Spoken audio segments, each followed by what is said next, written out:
Kuka olet ja mitä teet työksesi? Olen Pauliina Aarikka ja täällä Aarikka Oy:ssä muotoilujohtajana. Kuinka sä sitten päädyit tälle alalle? No mä olin aina halunnut tehdä jotain luovaa ja tykännyt aina suunnittelusta pienestä lähtien. Ja sitten hakeuduin semmoiseen opinahjoon, missä oli paljon luovia aineita, sekä teoria- että käytännön aineita. Ja siinä vaiheessa, kun lähdin opiskelemaan, niin en vielä ajatellut, että tulen tänne meidän perheyritykseen töihin. Mutta sitten kun olin 3 vuotta ollut ulkomailla, niin sitten mulle niin kuin kristallisoitui tämä Aarikan omaperäisyys ja arvo. Sitten pääsin tänne töihin. Kuinka tämmöiseksi pääsuunnittelijaksi sitten pääsee? Pikkuhiljaa, että mä olin ensin äidin Kaija Aarikan assistenttina 10-15 vuotta ja se oli tietenkin kova jatkokoulutus, että hän on erittäin vaativa alallansa ja siitä sitten pikkuhiljaa sain enemmän omaa suunnittelua esille ja nyt sitten vedän meidän muotoiluporukkaa. Millaisia sun työpäivät sitten on?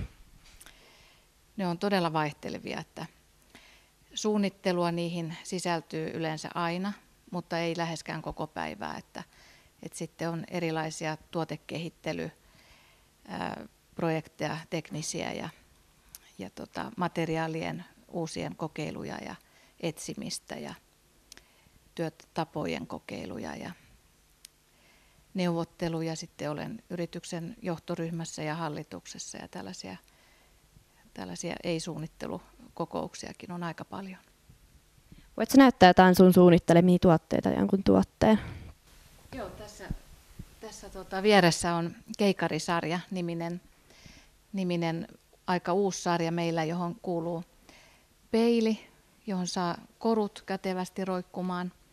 Ja sitten on naulakot, pienempi ja pidempi, ja niissä on eri pituiset nuo kepit. Ja idea on se, että nämä on just tämmöisiä värikkäitä.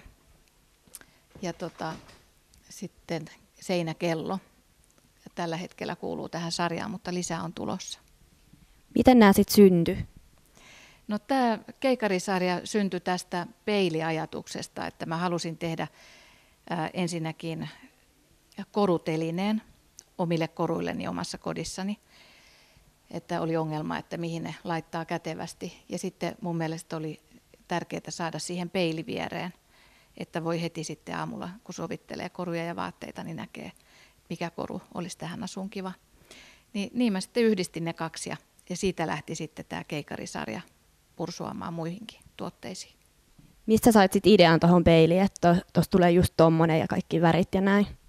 No väreistä mä tykkään kauheasti itse, että mun on vaikea tehdä värittömiä töitä, mutta sitten tämä muoto ja rakenne tuli varmaankin semmoisesta Aarikan 60-luvun pienestä korunaulakosta, jonka löysin tuolta Divarista tai Kirpputorilta pari vuotta sitten. Ja se oli semmoinen hyvin pieni ja siinä oli lyhyet tapit ja pienet noin nupit ja se oli yksivärinen, niin siitä mä lähdin sitten ideoimaan semmoista oman mielenmukaista korunaulakkoa. Millainen vastaanotto sitten näillä on ollut näillä tuotteilla? No nämä on otettu tosi hyvin vastaan, että nyt on tulossa toinenkin väritys tähän ja todellakin lisää tuotteita tähän sarjaan. Miksi sä käytät just puuta sun töitten materiaalina? No Aarikassa meillä on puu ollut materiaalina ihan alusta lähtien, että silloin kun firma perustettiin vuonna 1954, niin äitini aloitti sen suunnittelemalla puisia nappeja. Ja siitä lähtien sitten puu on ollut meidän päämateriaali. Mikä on semmoista kaikista haasteellisinta tässä sun työssä? No haasteellisinta on tietenkin uusien mallistojen luominen, että kun aina pitää tulla paljon uutta ja sen pitää olla myyvää ja semmoista ajan henkistä ja näin, niin se uusiutuminen on haasteellista. Kun täällä on kauheasti kaikkea täällä Aarikalla, niin mistä saat ideat? Onko se joku rutiini, että mitä sä teet, että sä kävelee johonkin ja saat vaan idean vai mistä ne tulee? No ehkä semmoinen rutiini on se, että mä koko aika kerään ideoita, että kuljen silmät auki, missä menenkin.